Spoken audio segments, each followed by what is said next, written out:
বন্ধুরা তোমাদেরকে আজকে দেখাতে চলেছি বিশ্বের সবথেকে বড় দুর্গা প্রতিমা। তো ধরো 111+ আমরা বলেছি এখনো অবধি। ওষুধ টোটালি ওই 35-40 ফুটের আশেপাশে। তাহলে টোটাল হিসাব করলে তো মোটামুটি অনেক দূর চলে যাচ্ছে। দাঁড়াবে যতটা। কোন কি বাজেট এটা কি বলা যাবে? বাজেট তো দেখো আমাদের অলরেডি প্রায় 40 থেকে 50 লাখের উপরে খরচা হয়ে গেছে। গুড আফটারনুন ফর কামালপুরে। আমি এই মুহূর্তে চলে এসেছি কামালপুরে। এখানে হতে চলেছে বিশ্বের সবথেকে বড় দুর্গা প্রতিমা। এলো যে মা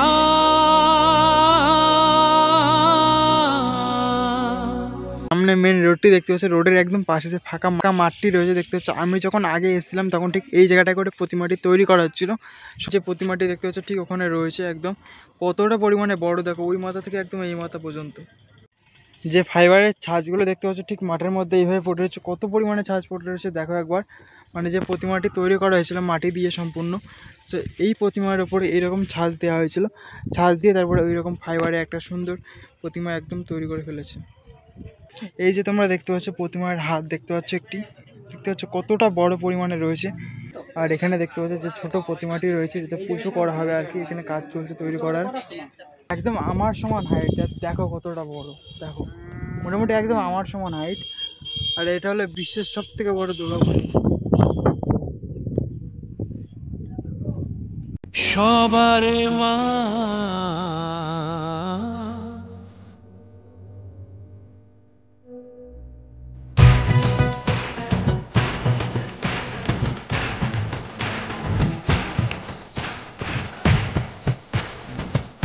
আর নিচে সম্পূর্ণ এরকম রড দিয়ে একদম টাক্সার করেছে, কেননা এরকম রড যদি না দেওয়া হয় তাহলে প্রতিমাটি ঠিক দাঁড়াবে না সুন্দরভাবে।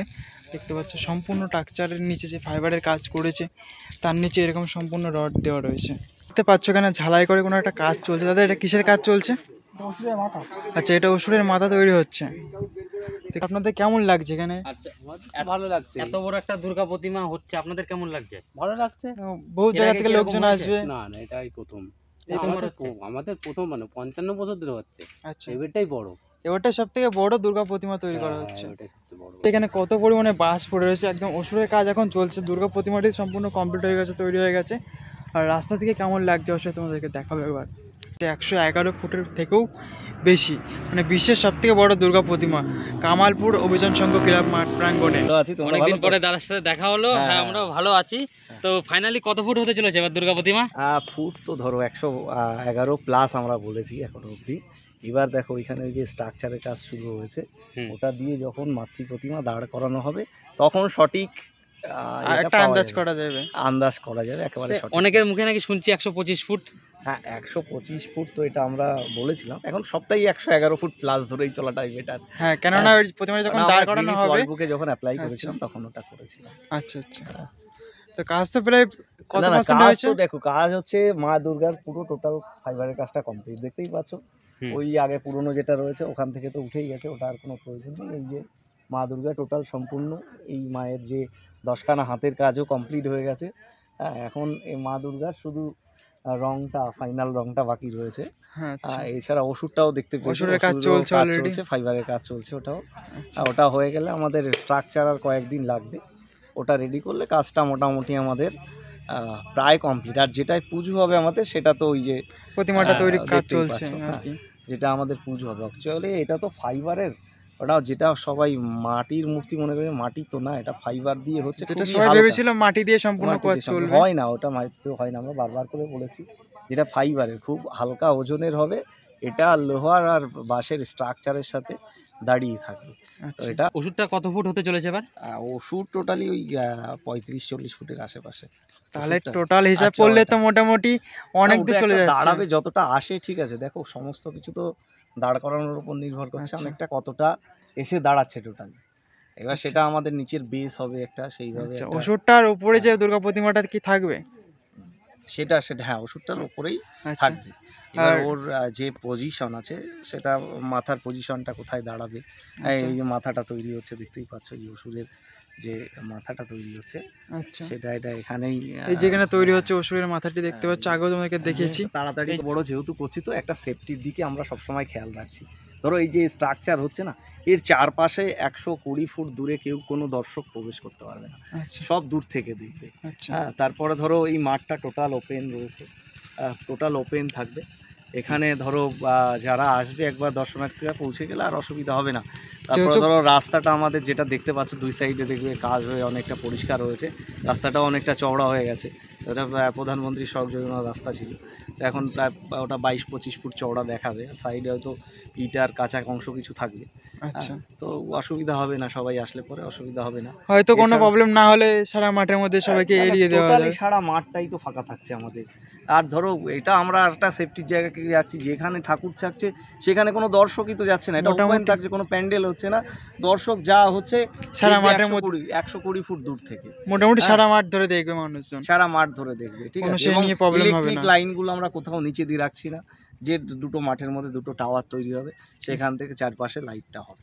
আচ্ছা কেননা কখনো কি হবে যে কোনো ইলেকট্রিক তারও আমাদের নিচে দিয়ে থাকছে, আমরা নিচে দিয়ে থাকলে যে কখন কি হবে সমস্ত কোনো বিপদ জায়গাটা ঘটে যাবে কোনো খেয়াল তো ধারণা রাখছি। থাকবে না। এবং আমাদের ধরো আমি শুধু এখন আরও বলি একটু, যে এই আমরা যখন এই ক্লাবটা কামালপুর অভিযান সংঘ পুজোটা শুরু করেছিলাম, তখন আমাদের দেখো এই ক্লাবের সাহায্যার্থে এই মুহূর্তে আরও 20-25টা ক্লাব এর সাথে যুক্ত হয়ে এই পুজোটার সাহায্যে হাত বাড়িয়ে দিয়েছে। এবং ধরো আশেপাশে আরও প্রায় 20-25টা গ্রাম, ঠিক আছে, তো তারাও 3টে অঞ্চলের সবাই সাহায্য করছে এই পুজোর জন্য। আর এটা তো আগেই বলেছি, কোনো স্পন্সরশিপের পুজো নেই, এটা সম্পূর্ণ আমাদের গ্রামের লোকের এবং আশেপাশের গ্রামের লোকের পয়সায় এই পুজোটা হচ্ছে।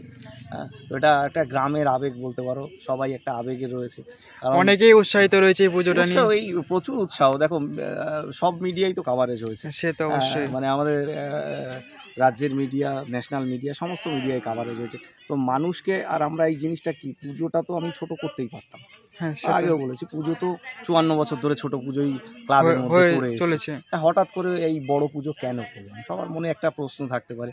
তো আমি এটাই বলবো যে বড় পুজোটা এই কারণেই করা, যেহেতু দেখো গ্রামের দিকে তো কেউ তাকায় না, না এই পুজোটা যদি বড় করলাম বলেই তো সবাই তাকিয়েছে, সবাই দেখতে সে পেয়েছে, তো সবাই হ্যাঁ, আসছে জানছে সবাই শুনছে। জানাশোনা করেছে। জানছে কিছু একটা তো কিছু করেছি বলেই না এখানে সবাই আসছে। হ্যাঁ তো সে তো অবশ্যই। এইভাবেই আমরা এই গ্রামটার পরিচিতি চেয়েছিলাম, এই গ্রামটার দিকে নজর চেয়েছিলাম, গ্রামটা না গ্রামটাকে সবাই চিনুক জানুক। এটাই, অন্য কিছু না। ধরো আমরা তো একটা ইনভেস্টমেন্ট করেছি শুধুমাত্র পুজোটা করার জন্য। আচ্ছা হ্যাঁ, এবার দেখো পুজোটা তো পুজো নয়, এবার দেখো যে এইখানে যারা কাজ করছে অধিকাংশ আমার গ্রামের পাশের গ্রামের দেখো র্যান্ডাম লোক আসছে, তাদের একটা আর্নিং হচ্ছে।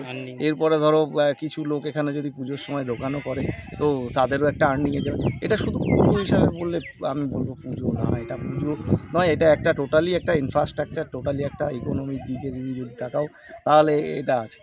বড় বড় ক্লাবের সাথে তুলনা করো, আমরা বলবো যে ওই তুলনায় আমাদের নেই, আমাদের একটা আলাদা আবেগ, আমাদের আবেগে একটা একদমই অন্যরকম সিস্টেম হ্যাঁ, যেটা সবাই সবার, এই যে ধরো এই মাঠেই কাজ করে আমার পাড়ার যারা আছে বেশিরভাগ, তারা জানে এত বড় পুজো করছি বলে তারা নিজেরাই উৎসাহিত হয়ে এক দিন লেবার খেটে আসে 100 টাকা করে জমা করে রাখছে যে না আমার একটু বেশি কন্ট্রিবিউট করতে হবে সেইভাবে। তো এইখানে পুজোটা শুধুমাত্র পুজো নয়, পুজো একটা আবেগ। এটা পাশের আরও 40টা গ্রাম 30টা গ্রাম যুক্ত হয়েছে। তো নদিয়া ডিস্ট্রিক্ট বলতে পারো, ওয়েস্ট বেঙ্গল, যেহেতু আমরা সে বড় দুর্গা বলছিলাম, তো ওয়েস্ট বেঙ্গলেও তো একটা আবেগ রয়েছে। দেখো বড় অবশ্যই। দুর্গা খিদে তো ওয়েস্ট বেঙ্গলে আছেই, যেটা আমাদের বিশ্বের খেতাবটা সব এখন থেকে বড় দুর্গা নেই, প্রতিমা। তো আমাদের কাছে নেই, এখন আছে আসামে আছে। আসামে। তো সেই খেতাবটা আমাদের দরকার আছে। হ্যাঁ, তো বাংলায় তো সবথেকে বেশি পুজো হয়, ঘরে হ্যাঁ, ঘরে বলতে বাংলায় পারো সবথেকে বেশি দুর্গাপুজো দুর্গাপূজা মনে হয়। তো সেই জায়গায় খেতাবটা কোথায়? এই সমস্ত জিনিস চিন্তা ভাবনা করেই পুজোটা করা। আর দর্শনার্থী আসবে গ্রামের দিকে যদি একটু হয়, গ্রামের শহর থেকে যারা আসবে তারা গ্রামে অন্তত একটু তো মিলন হবে সবার, সেটা একটা মিলন অবশ্যই। ক্ষেত্র। কোনটা কবে হতে পারে? ওই মহলয়ের আশেপাশে ধরো, ঠিক আছে, এখনো আমরা ডেটটা ফিক্সড করা হয়নি সেহেতু। আচ্ছা কেমন কি বাজেট, এটা কি একটু বলা যাবে? বাজেট তো দেখো আমাদের অলরেডি প্রায় 40 থেকে 50 লাখের উপরে খরচা হয়ে গেছে, সেটা আচ্ছা। গ্রামের সাধারণ লোকের টাকাই, ঠিক আছে। এটা আরও বাড়বে যতটা গিয়ে যাবে। আচ্ছা। এটা আমি আরো বলিনি, তোমাদের বলে দিলাম যে এরকম একটা জায়গায় পজিশনে গেছে। আচ্ছা কারণ হচ্ছে পুজোটাও একটা ভালোবাসা। ধরো সেই পয়লা বৈশাখ থেকে আমরা শুরু করেছি, এখনো মোটামুটি চলছে। এখনো চলছে কাজ, এখনো এখনো চলছে। চলবে। এখনো ঝড়ের গতিতে চলছে আর কি, যদি বলো। আচ্ছা পুজো তো হাতে গোনা আর কয়েকটা দিন কয়েকটা রয়েছে। দিন, আমার কাছে টাইম খুবই কম। তো খুবই ভালো লাগলো তার সাথে কথা বলে। তা আবারও আসবো কিছুদিন আসবো, পরে। আসবো। তো এই বিশ্বের সব থেকে বড় দুর্গা প্রতিমা কে কে দেখতে আসো দুর্গাপূজার মধ্যে, কমেন্ট করে অবশ্যই জানাতে ভুলবে না। ভিডিও কেমন লাগলো অবশ্যই কমেন্ট করে জানিও। অবশ্যই এটা লাইক করতে ভুলবে না। ইউটিউব চ্যানেলটা অবশ্যই সাবস্ক্রাইব করে রাখবে, ফেসবুক পেজটা ফলো করে রাখবে, নোটিফিকেশান বেলটা সবসময় অল করে রাখবে। সবাই সুস্থ থাকবেন, ভালো থাকবেন, নতুন কোনো ব্লগ ভিডিওর সাথে দেখাবে। Tata, bye bye.